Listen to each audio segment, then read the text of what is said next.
मन में भाव आता है कि जब श्री नाभाजी महाराज भक्तमाल में श्री हितरवंश महाप्रभु का चरित्र कहते हैं, ठीक स्वामी जी से पहले ये तीनों रसिकों के चरित्र एक के बाद एक हैं। पहले हरिवंश महाप्रभु, फिर स्वामी श्री हरदास जी और श्री हरिराम व्यास। तो हितरवंश महाप्रभु के चरित्र में स्वामी जी कहते हैं, श्री हित हरिवंश गुसाई भगत की रीत सकृत को जाने हो। सकृत मतलब एक। हरिवंश महाप्रभु की प्रेम लक्षणा भक्ति को इतने लोग सुन रहे हैं, पर किसी एक को ही समझ में आया होगा 2 दिनों में। लेकिन स्वामी श्री हरदास जी की में तो एक भी नहीं कहा।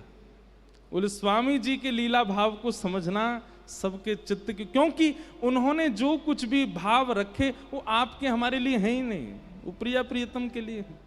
परसों महाराज जी के संग बैठे थे तो महाराज जी कहते हैं कि उस समय में आचार्यों की गोष्ठी हुई और सब आचार्य एक साथ बैठे और सबने अपने अपने प्रीति भाव के उद्गार प्रकट किए कि हरिवंश जी का प्रेम कैसा है, हरिराम व्यास जी की रीति कैसी है, इनकी रीति कैसी है, उनके मन का भाव कैसा है, उनके मन का विलास कैसा है। लेकिन स्वामी जी के मन की कोई नहीं जान पाया। तब सबने स्वामी जी से प्रार्थना की कि हे स्वामी जी, आपके हृदय का जो भाव है ठाकुर जी के प्रति, आपकी भक्ति की रीति कैसी है। तो स्वामी जी कहते हैं, जो जो आप सबके मन के प्रेम भाव हैं वही हमारे हैं। मतलब इतना गोपनीय रखा स्वामी जी ने कि उसको कभी प्रकट नहीं होने दिया, उसका कभी उजागर नहीं होने दिया। कौन है स्वामी जी? श्री ललिता जी के स्वरूप हैं हमारे श्री स्वामी जी महाराज। ललिता जी कौन? जो साक्षात निकुंज की, हमारे स्वामी जी की परंपरा में कहें कि भाई निकुंज की चाबी कौन के पास है? श्री ललिता जी के पास है। ललिता जी अगर रीझ जाएंगी तो निकुंज में प्रवेश मिलेगा, नहीं तो नहीं मिलेगा। इसीलिए श्री हरदास कुंज बिहारी, श्री हरदास कुंज बिहारी, श्री हरदास।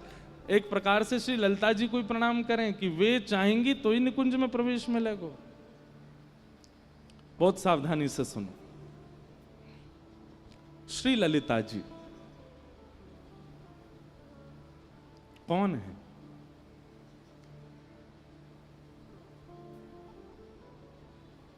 ठाकुर जी के नित्य गोलोक धाम में एक बार ठाकुर जी किशोरी जी से बोले, हे श्यामाजू, आपको आज मैं श्रृंगार करूं? तो किशोरी जी बोली, या से बड़े सुख का है सके हमारे का, आप करो श्रृंगार। और ठाकुर जी जैसे एक अर्चक सेवा करता है ना अपने ठाकुर की, ऐसे ठाकुर जी सेवा करते हैं किशोरी जी की। अच्छा नेक मुकु समय दो, स्वयं गए हैं वन में जाकर के पुष्प तोड़ करके ला रहे हैं, स्वयं जा रहे हैं कुमकुम तैयार कर रहे हैं, स्वयं जा रहे हैं चंदन घिस के ला रहे हैं, स्वयं जा रहे हैं पोशाक निर्माण करके लाए हैं। श्री जी को धरानी आज श्रृंगार करना है किशोरी जी को। और ये सब देख करके किशोरी जी के हृदय में इतना प्रेम उमड़ रहा है कि श्याम सुंदर स्वयं सेवा के सब प्रकल्प बना रहे हैं। निज कर गूथ सुमन के गजरा, निज कर गूथ सुमन के गजरा, ये अपने ही हाथ पहरावत हैं, अपने ही हाथ पहरावत है। तू है सखी बड़ भाग बड़ी, गोपाल तेरे घर आवत है। तू है सखी बड़ भाग बड़ी, गोपाल तेरे घर आवत है। तू अपनो श्रृंगार करत है, तू अपनो श्रृंगार करत है। ये दर्पण हाथ दिखावत है, दर्पण हाथ दिखावत है। तू है सखी बड़ भाग बड़े, नंदलाल तेरे घर आवत है। तू है सखी बड़ भाग बड़े, नंदलाल तेरे घर आवत है। किशोरी जी को श्रृंगार कर रहे हैं ठाकुर जी अपने हाथन से। प्रिया को श्रृंगार बनावत लाल, प्रिया को श्रृंगार बनावत लाल। कोमल कर कुसुमन कच गूथत, कोमल कर कुसुमन कच मृग मद आण रचित सचुपावत, मृग मद आण रचित सचुपावत। अंजन मन रंजन नखबर करी, अंजन मन नखबर रंजन करी। चित्र बनाई बनाई रिझावत, चित्र बनाई बनाई रिझावत। श्री प्रिया जी के केश गूंथ रहे हैं और केश गूंथ करके वहां में सुंदर सुंदर पुष्प पधरा रहे हैं। मुखमंडल पर पत्रावली को श्रृंगार कर रहे हैं और सुंदर सुंदर चित्रण की पत्रावली बना करके श्री प्रिया जी को रिझा रहे हैं। बार बार प्रिया जी कह रही है नेक मुंह को दिखाओ, तो बोले नेक डट जाओ, पहले पूरा श्रृंगार होन दो। आंखन में अपने हाथन से काजल ऐसे तत्पर है करके प्रिया जी तो केवल नेत्र खोल के श्याम सुंदर की तत्परता देख रही हैं। बिल्कुल माने एक क्षण के लिए भी कोई एक श्रृंगार को भाव भी बिलग नहीं है जाए, सब बिल्कुल एक रस हो। इतनी निष्ठा इतनी तत्परता से प्रिया जी को श्रृंगार कर रहे हैं ठाकुर जी। देख करके किशोरी जी मन मन मुस्कुरा रही हैं। और फिर श्रृंगार करने के बाद कहा कर रहे हैं, लेत बलाए भाए अति उपजत, लेत बलाए अति उपजत। रीझ रसाल माल पहराए, रीझ रसाल माल पहराए।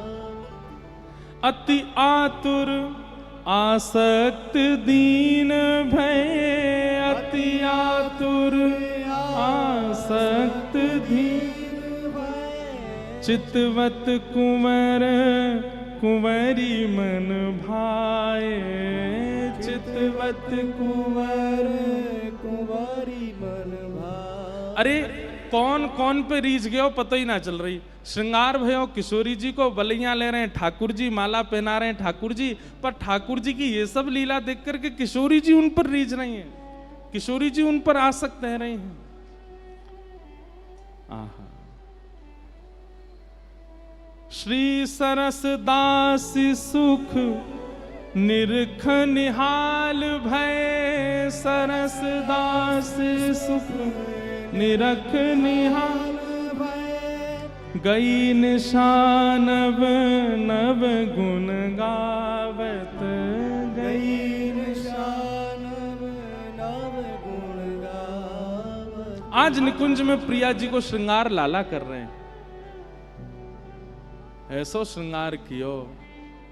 अब प्रिया जी बड़ी आतुर है, मुंह को दिखाओ तो मैं कैसो श्रृंगार धराए हुए। लेकिन ठाकुर जी जैसे होवे ना कि कोई वस्तु बड़े मन से बनाई हो, तो कई बार बाल स्वभाव ऐसा होवे कि मेरे बनाई वस्तु या कुछ जितना हो सके मैं ही आस्वादन कर लूं और कोई नहीं देखे। ठाकुर जी कह रहे हैं मैं आपको भी नहीं देखने दूंगा, मैं ही देखूंगा बस। आज आप कैसी लग रही हो? प्रिया जी बोली नहीं, मुंह को दिखाओ, कैसा स्वरूप है। तब ठाकुर जी एक विशाल दर्पण लेकर के आए प्रिया जी के आगे और जैसे ही वस्त्र हटायो, आहा अभी तक तो श्याम सुंदर पर रीझ रही ठाक किशोरी जी, लेकिन जैसे ही दर्पण में अपनो स्वरूप देखो और अपने स्वरूप में अपने ही आंखन के काजल को देख रही, अपने नेत्र नहीं देख रही हैं, आंखन में जो काजल लगो है वह काजल में ये सोच रही है श्याम सुंदर ने अपने हाथन से लगायो है। अपने मुखमंडल पर पत्रावली जो चित्रकला बनी है वह चित्र को देख करके सोच रही है श्याम सुंदर ने ऐसे हाथ घुमा करके चित्र बनाए हैं। अपने केशन को देख करके विचार कर रही है ये सुंदर गूथे श्याम सुंदर ने, ये पुष्प तोड़ के श्याम सुंदर लाए। अपनो रूप देख करके किशोरी जी ऐसी आसक्त भई कि बिना पलक झपकाए अपने रूप को देख रही हैं। ठाकुर जी बोले श्री जी है गयो, दूर हट जाओ, मुंह देखन दो। अपने ही रूप को देख रही हैं और इस छवि को देख के ठाकुर जी रीझ रहे हैं, वाह आज अपने ही रूप पे बारी बारी जा रही हैं और अपने ही रूप के प्रतिबिंब की बलैया किशोरी जी ले रही हैं। ठाकुर जी बोले जय हो बलिहारी हो श्री जी। तब किशोरी जी के मन में आयो कि श्याम सुंदर के द्वारा रचित श्रृंगार सदैव मेरे नेत्रन के सामने रहे, वाक्य लिए कहा करूं। तब आपने अपने प्रतिबिंब को देख करके ही मन में भाव प्रकट किया, हे ललिते तुम कितनी सुंदर हो। और जैसे ही ये भाव श्री जी के मन में प्रकट भयो, ठाकुर जी मन के भाव को समझ गए और वही समय श्री ठाकुर जी के द्वारा प्रिया जी को जो श्रृंगार किया और वह प्रिया जी के श्रृंगार को जब प्रतिबिंब में किशोरी जी ने देखो, वही प्रतिबिंब को स्वरूप श्री ललिता जी के रूप में प्रकट है गयो। भैया विचार करवे वाली बात है, पूरे विश्व को अपने पे आसक्त करके रखे काम, लेकिन वह काम को भी अपनी मोहिनी मूरत पर आसक्त कर लें मदन मोहन श्री कृष्ण।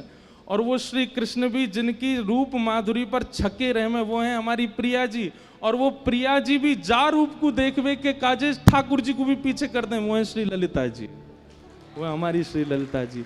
और वही श्री ललिता जी हम सब पर कृपा करवे के काजे श्री वृंदावन में स्वामी श्री हरदास जी महाराज के रूप में प्रकट भई हैं, कुंज बिहारी हरिदास। तो ये हैं श्री ललिता जी। अब होड़ है गई, प्रिया जी कहें ठाकुर जी कहें, दोनों ठाकुर जी हो के मैंने श्रृंगार कियो, मैंने रज रज के करो आदि आदि सब भाव। किशोरी जी कछु भी हो रूप तो मेरो ही है। अब ललिता जी कौन की हैं या पक्ष में दोनों में भाव उमड़न लगे। तभी ललिता जी ने मन में विचार किया कि आप दोनों तो नित्य केली करो, वहां में हमारो सुख है। और श्री प्रिया प्रियतम की नित्य केली के लिए फिर ललिता जी में से ही सब अष्ट सखियां प्रकट है गई और निकुंज को निर्माण भय। तो यही श्री ललिता जी स्वामी श्री हरदास जी के रूप में प्रकट भई। हमारे नाभा जी कह रहे हैं श्री आसुधीर उद्योत कर रसिक छाप हरिदास की। श्री आशुधीर जी से आपने गुरु दीक्षा ग्रहण करी, ऐसे स्वामी श्री हरदास जी को रसिक छाप प्रदान कौन ने करी है? हमारी प्रिया जी ने, हमारी किशोरी जी ने स्वामी जी को रसिक की छाप दी है। रसिक शब्द को मतलब कहा है, रसिक शब्द का मतलब जिसकी सर्वांगीण इंद्रियां रोम रोम केवल प्रिया प्रियतम के विलास का ही सुख लेना चाहे, वो रसिक है।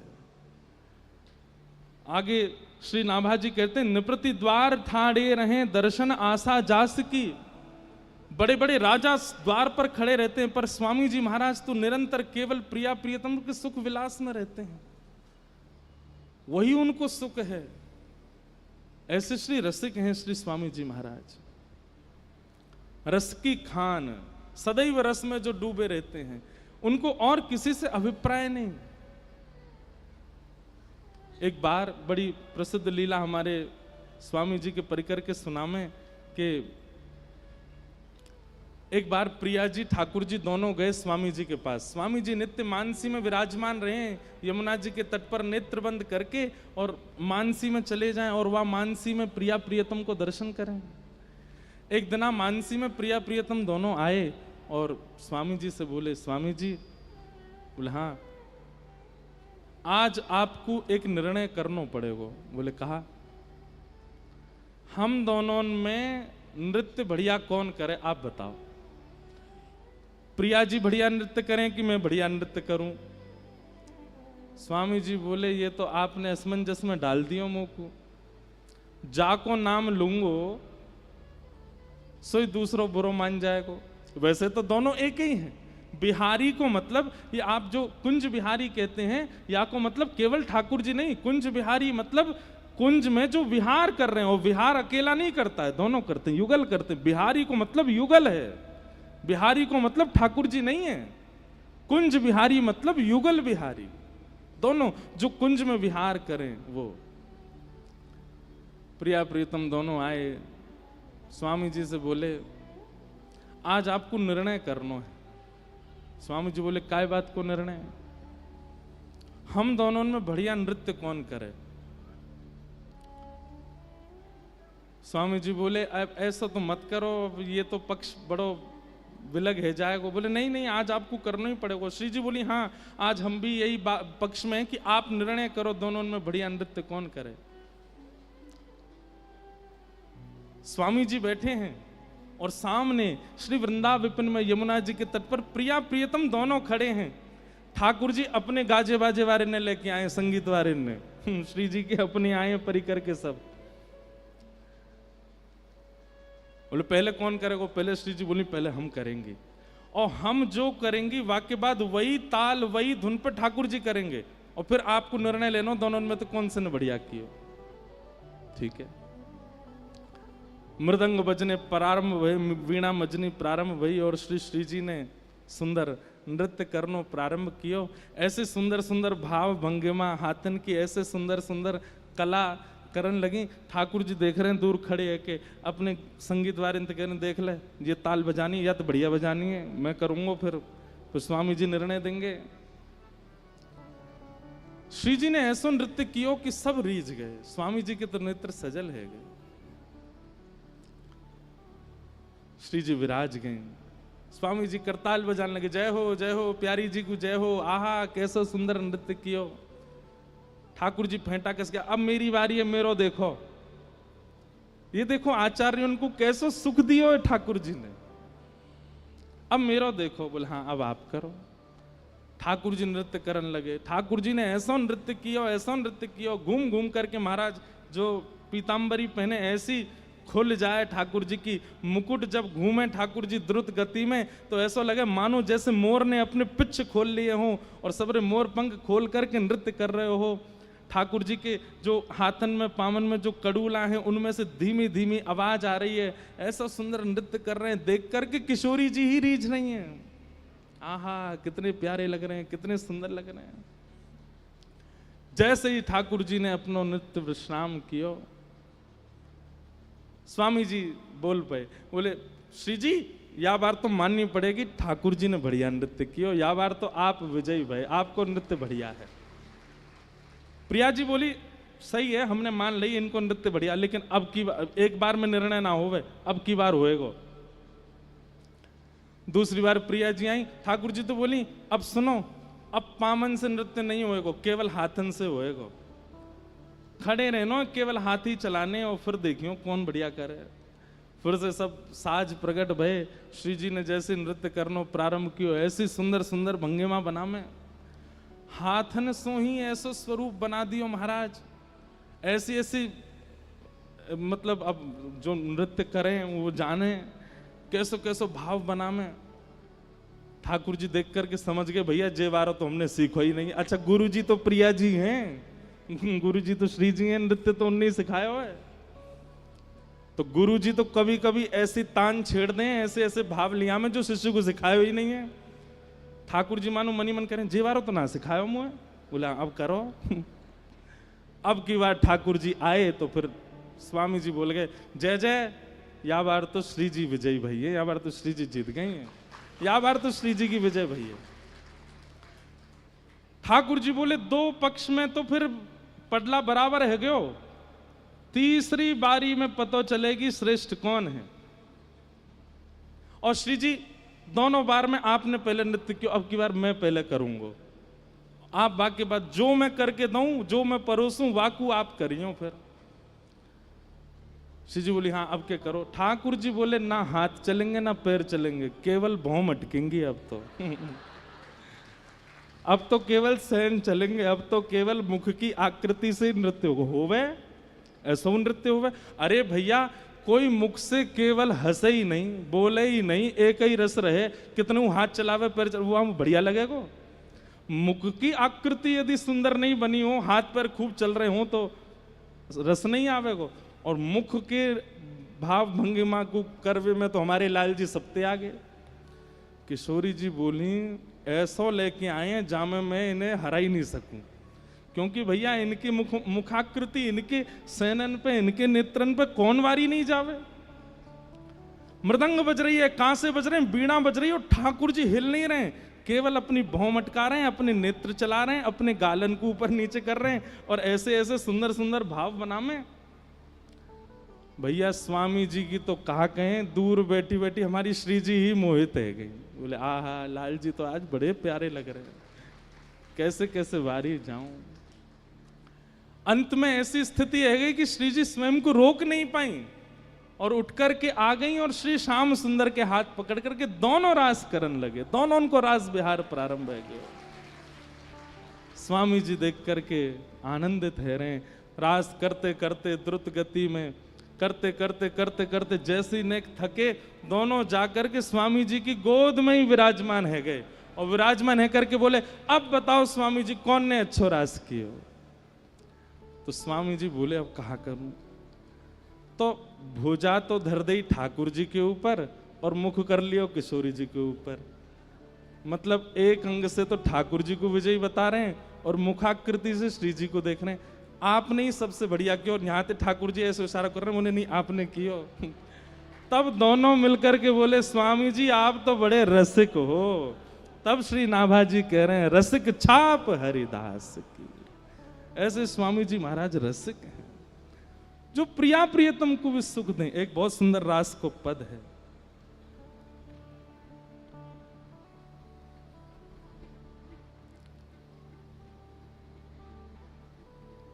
देश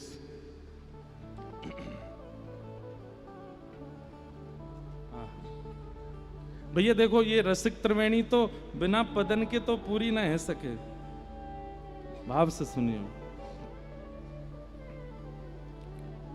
नाचत दो रहसी में रंग भीने, नाचत दो रहसी में रंग भीने, नाचत दो रहसी में रंग भीने, नाचत दो रहस में रंग भीने। हाव भाव उपजत अंग अंग की, हाव भाव उपजत अंग अंग की, हाव भाव उपजत अंग अंग की, हाव भाव उपजत अंग अंग कोक कला मन दीने दीने, कोक कला मन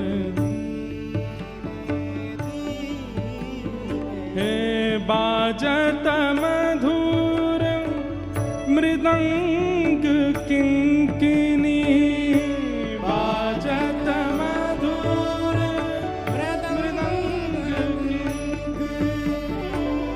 ऐसो भाव मानो कि या क्रिया के बाद दोनों प्रिया प्रियतम स्वामी जी को ही ले गए हैं और श्री स्वामी जी ललिता जी के रूप में प्रकट है गई हैं और अब महारास है रहे है। सब अष्ट सखियां आ गई हैं, स्वामी जी मध्य में प्रिया प्रियतम के हाथ पकड़े हैं और मध्य में यमुना पुलिन पर महारास है रहे है, सुंदर रास कर रहे हैं। बाजत मधुर मृदंग किंकिनी, बाजत मधुर किंकिनी। नूपुर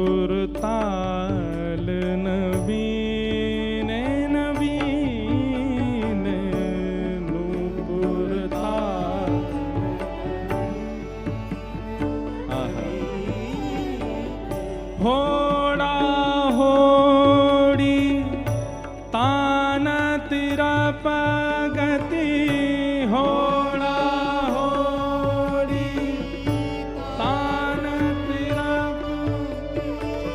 होड़ा होड़ी तान तेरा पगति होड़ा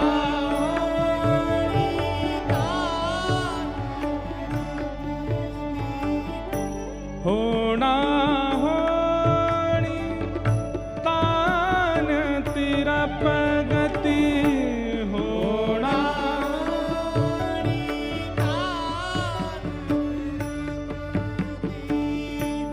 लेत नहीं को हीने हीने लेत को नहीं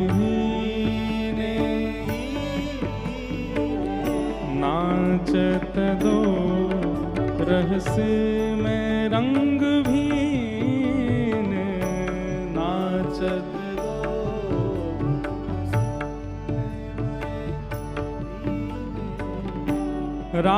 राकारती रजनी कर आनन राकारती रजनी कर राकारती रजनी कर आनन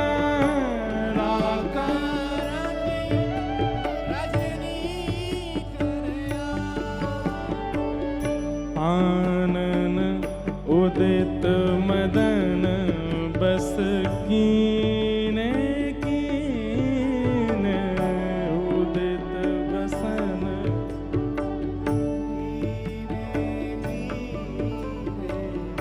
रीझ रीझ भगवत की स्वामिनी रीझ रीझ भगवत की रीझ रीझ भगवत की स्वामिनी रीझ रीझ भगवत की स्वामिनी लाल अंक भर लीने लीने लाल अंक भर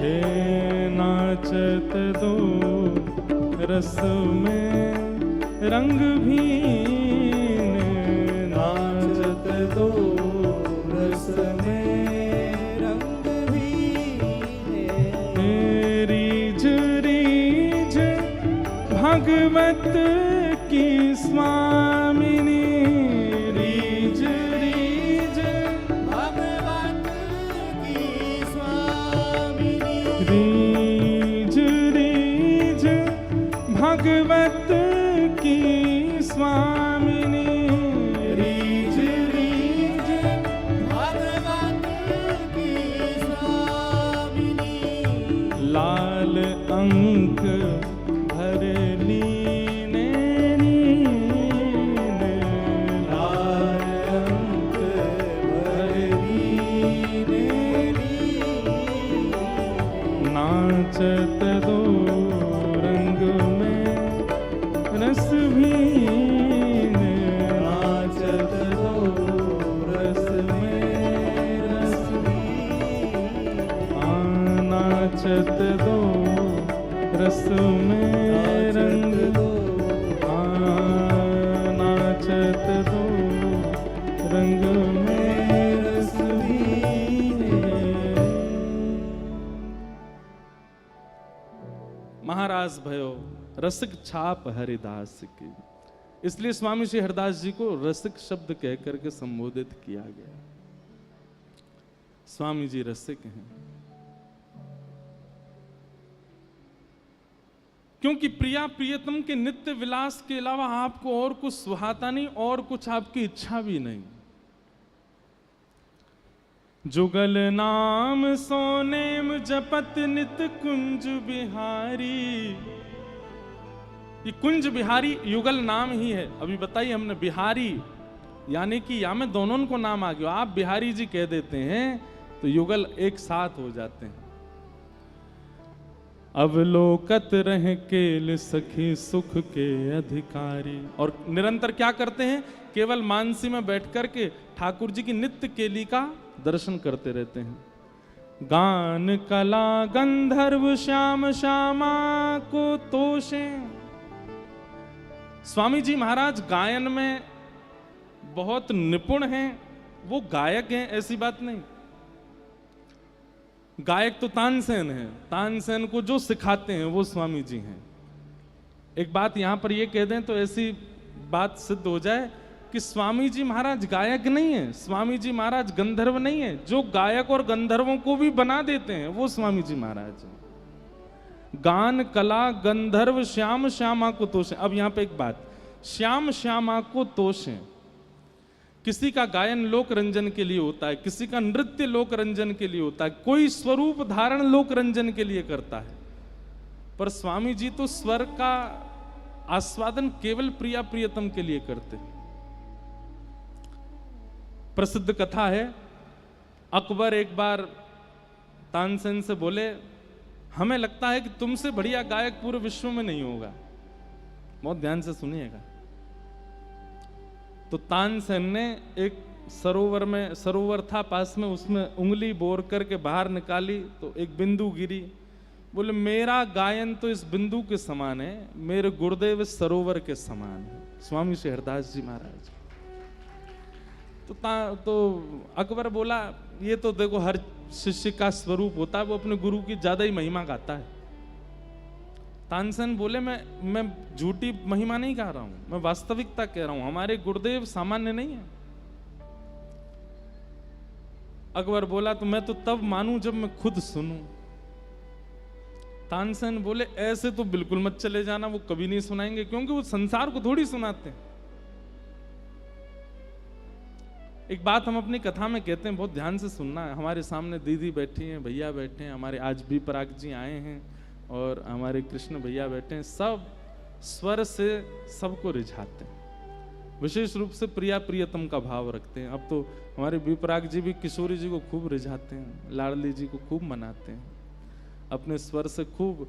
एक बार कहीं कह रहे थे कि अब तो महाराज जी भजन भी मैं प्रिया प्रियतम का स्मरण करके ही गाता हूं। और कभी कई हमारे जो इनके प्रेम वाले भजन है ना, प्रेम वाले भजन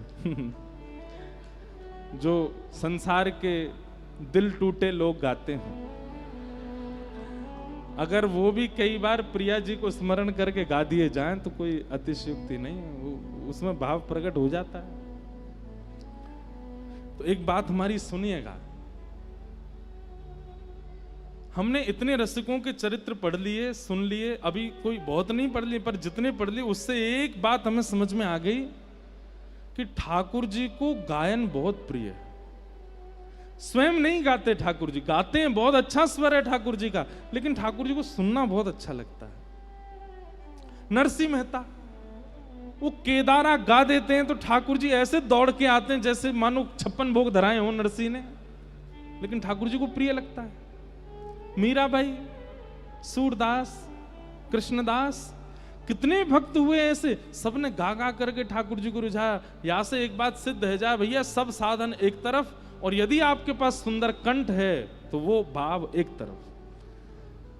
साधन से व्यक्ति जितनी देर में ठाकुर जी को प्राप्त करेगा, कंठ से व्यक्ति उससे पहले ठाकुर जी को प्राप्त कर लेगा। अरे ये सब महापुरुष सामने बैठे हैं, ये लोग जब अपने भाव निमग्न होकर के संकीर्तन में जाते हैं ना, प्रवेश करते हैं, तो साक्षात प्रिया प्रियतम विहार करते दिखने लगते हैं सामने। गायन बहुत प्रिय लगता है ठाकुर जी को। तो तानसेन बोला ऐसे तो बिल्कुल मत जाना, क्योंकि हमारे गुरुदेव भगवान जो हैं वो तो प्रिया प्रियतम को रिझाने के लिए गाते हैं, राजा फारा इनको नहीं सुनाते। वो संसार का व्यक्ति चाहे पूरी संपत्ति चरणों में धर दे तो हमारे गुरुजी एक स्वर नहीं लगाएंगे। तो अकबर बोला तो हमको क्या करना पड़ेगा? बोले हमारे सेवक बन के चलो। हम अपने गुरुजी को प्रणाम करने जाएंगे, तुम हमारे दास, तंबूरा उठा करके चलो संग में। लेकिन अकबर सुनने का इतना राजी था, वो मान गया, बोले मैं दास बन के चलूंगा पर अपने गुरुजी को सुनवाओ। तो तंबूरा उठा करके सेवक बन करके तानसेन का बादशाह अकबर वृंदावन आया। रूप बदल करके फटे पुराने से कपड़े पहन के तंबूरा उठा रखा है, जी हजूर करता चल रहा है तानसेन को। क्यों? स्वामी जी को सुनना है। निधिवन राज में जैसे ही गए, श्री कुंज बिहारी लाल जी की सेवा चल रही है, स्वामी जी महाराज सेवा कर रहे हैं। तानसेन को आते देख स्वामी जी बोले बैठो, सेवा चल रही है, ठाकुर जी कुछ गाओ सुनाओ। तो तानसेन ने कुछ गाना प्रारंभ किया। तानसेन के पद भी बहुत अच्छे हैं, एक मुझे याद नहीं है पर मुझे पता, कल सुनाऊंगा। कल तानसेन का भी भाव, स्वामी जी के चरित्र और सुनाएंगे ना कल तानसेन का एक पद सुनाएंगे। इतना सुंदर पद गाया प्रिया प्रियतम की स्वरूप माधुरी का। तो तानसेन गाने लगा, लेकिन उसने कहा कि पीछे बादशाह खड़ा है, इसको सुनना है गुरुजी को। तो स्पष्ट तो कह नहीं सकते कि गुरुदेव कुछ सुना दीजिए, इतना संकोच करता है तानसेन। और ये संकोच मैं कथा में कहा करता हूं, हर शिष्य को चाहिए अपने गुरुदेव के प्रति संकोच किया करे। संकोच गहना है शिष्य का। यदि वो बिल्कुल संकोच नहीं करता, बहुत मुंह लगे हो जाते हैं ना, तो आप ये समझिए कि आप गुरुदेव की कृपा से वंचित हो। थोड़ा संकोच कीजिए, थोड़ा झुक के रहिए, थोड़ा पीछे रहिए, हर बात स्पष्ट मत बोल दीजिए। ये सब गुरु कृपा का स्वरूप है। तो तानसेन स्पष्ट तो बोल नहीं सकता कि स्वामी जी कुछ सुना दो। तो गाते गाते गाते उसने अपनी गायकी में त्रुटि की। जैसी त्रुटि की, स्वामी जी ने देखा, ठीक से गाओ। तो तानसेन बोला, गुरुदेव मुझे मेरा रियाज बिगड़ गया, आप ठीक करवा दीजिए। स्वामी जी समझ गए, बोले हम सब जानते हैं तुम हमसे सुनना चाहते हो, लेकिन ये त्रुटि करके और हमसे बस कर, मैं त्रुटि करूं तो गुरुजी गाएंगे। कैसा संकोच है तानसेन का, इसीलिए तो स्वामी जी का शिष्य बना। स्वामी जी बोले लाओ हम गाते हैं। तानपुरा लेकर के तानसेन बैठा है, पीछे अकबर बादशाह तंबूरा लिए स्वर दे रहा है उसमें। जैसे ही स्वामी जी ने गाना प्रारंभ किया, वृक्ष वल्लरियां मानो जैसे चैतन्य होकर के झूमने लगे। आकाश में चिलचिलाती धूप थी, पर मानो जैसे बादल आकर के सुंदर वातावरण बना दिया। सुंदर ब्यार बहने लगी, वायु में चंदन की सुगंधी आने लगी, कण झंकृत होने लगे। जहां जहां तक दृष्टि जा रही है वन में, मानो जैसे हिंसक जीव बाहर निकल करके कान ऊपर करके सब सुन रहे हैं। और ये सब तो था ही, वहां बैठे हर व्यक्ति के नेत्र बंद हो गए, सबके चित्त में कुंज बिहारी लाल प्रकट हो गए। ऐसा स्वर, केवल स्वर लगाया था। तानसेन पहले ही बोल के आया था अकबर को, बोले कुछ भी करना वाह वाह मत कर देना, तुम स्वर सुनते ही वाह वाह करते हो। अच्छा जैसे ही सुन लेते हो तुम्हारे मुंह से निकल आती वाह वाह वाह। गुरुजी के सामने कर दिया, तंबूरा से ही मारेंगे तुमको। अकबर बोला नहीं बोलूंगा, लेकिन स्वामी जी का स्वर सुनते ही वो तो मंत्रमुग्ध, वो भूल गया कि मैं सेवक बन के आया हूं। वाह वाह। तानसेन बोले दाढ़ी को पिटेगा अभी बादशाह। इतने में स्वामी जी बोले कौन बोला वाह? हुजूर हुजूर हुजूर। ये कौन है? इसके स्वर से पता चल रहा था कि ये कोई राजा है। कौन है ये? तानसेन ने चरण पकड़े, बोले महाराज जी हिंदुस्तान का बादशाह बना हुआ है, अकबर है। बोले तो ये कहा ये तंबूरा पकड़ के चले तेरो? बोले नहीं, आपको सुनने के लिए आए तो रूप बदल करके, राजकीय वेश में तो नहीं आ सकते। स्वामी जी को क्रोध तो आया, लेकिन इस बात से रीझ गए कि चलो कुछ भी हो, आचार्यों के सन्मुख आया, वृंदावन आया, राजकीय रूप में नहीं आया, सेवक बन करके आया। अकबर ने कहा मुझे कुछ सेवा दे दो। बोले जा केसी घाट को एक कोनो टूट को बनवा दे भाई। अकबर बोला ये भी कोई बात है, हिंदुस्तान के बादशाह से आप कह रहे हो कोना बनवा दूं मैं? अरे आप ये कहते घाट बनवा दे, वृंदावन बनवा दे, आप कह रहे हो कोना बनवा दे। बोले पहले कोनो बनवा दे, फिर वृंदावन की बात करियो। जा अकबर गया महाराज कोना देखने, तो एक सिड्डी का इतना सा कोना टूटा पड़ा। बोले इसके लिए स्वामी जी ने आज्ञा की इसको बनवा दो।